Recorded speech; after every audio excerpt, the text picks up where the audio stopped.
So where were you before your current business, and how did it get started? For the last 20 years, from 1986 until 2007, I was a Teamster. I was in 3 different locals. In my last job, there was a gentleman under 30, owned his own home improvement company. His name was Doug Dawson, and he owned Vinyl Touch Remodeling. And at the time, I was making about $65,000 a year. I thought I was doing good, until I found out that what I made every year, he spent every month.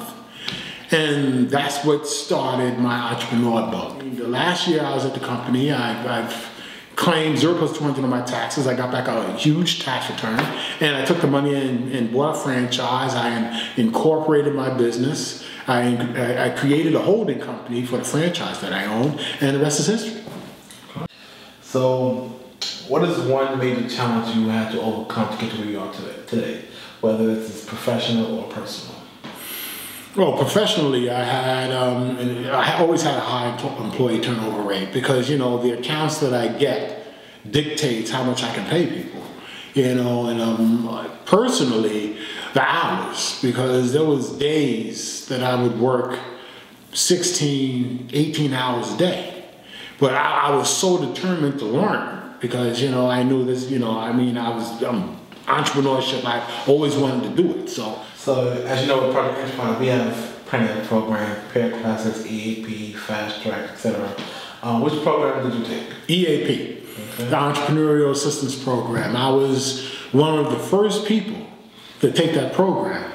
And I remember going to the library and getting the books, and they would give us homework and everything like that. And I had to do the homework, and I had to, cover my accounts and do the cleaning, and it was an ongoing learning process. So I was learning from 2 different angles. I was learning from the EAP program, and I was learning on how to run my business and how to manage the accounts. So as part of the enterprise, did you end up taking out a loan?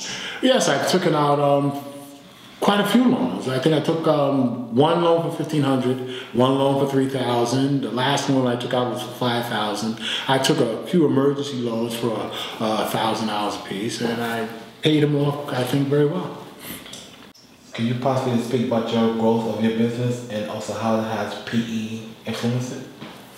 Well, thank God for PE. I love PE. Catherine Barnett, beautiful woman. Oh, I'm telling you, she was always there for me. I can call her, and she would always, answer my questions. Just a beautiful, beautiful woman, And that's one of the things that influenced me because, I actually like PE's giving me this money, and they have this faith in me, and I felt that I was compelled to do an exceptional job. So when they gave me the money for my latest venture, the Richmond County Bank Ballpark at St. George, that just blew everything open. Because I got to that account, I would work, and I would work till sheer exhaustion, sleep for like maybe 4 hours, get up and keep working again, and I did that for 2 seasons, and I think I've set an impression on them that now they feel comfortable if somebody was to come to them and ask them about how is this guy doing? Does he do a good job? Because I've cleaned that place virtually like it was a hospital. So now we're working on getting Brooklyn Cyclone Stadium. By this time next year, I should have a staff of at least 24 seasonal people, and depending on how many awards, how many contracts Jan King awards me with, I should have a substantial amount more. I'm the Queen's Center Leader, yes I am. I love it over there because I get to meet other entrepreneurs such as myself, and when I see new people coming in from the training program, it reminds me when I was there just bright-eyed and listening to everybody and just overwhelmed because I was like, wow, this is where I belong. I can talk to them with experience. I can talk to them about things that I've experienced. I can give them advice. I can motivate them. I can just basically do the same things to them that PE done for me.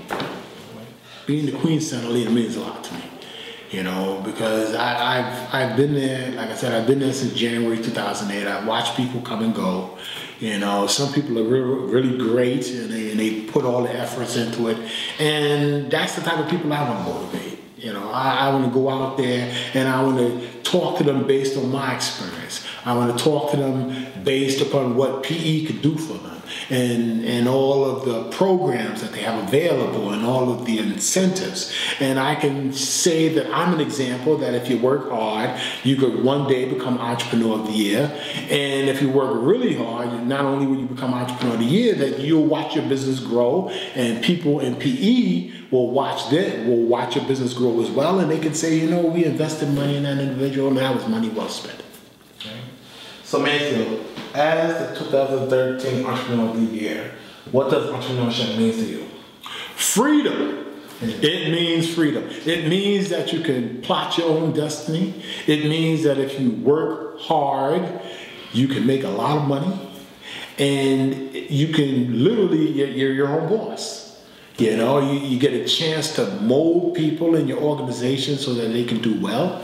And you can prove to PE time and time again when you get more and more successful and you keep going to the center meetings and talking to the PE staff that you're a shining example of, how's that saying go, sometimes shared persistence can mean the difference between success and failure.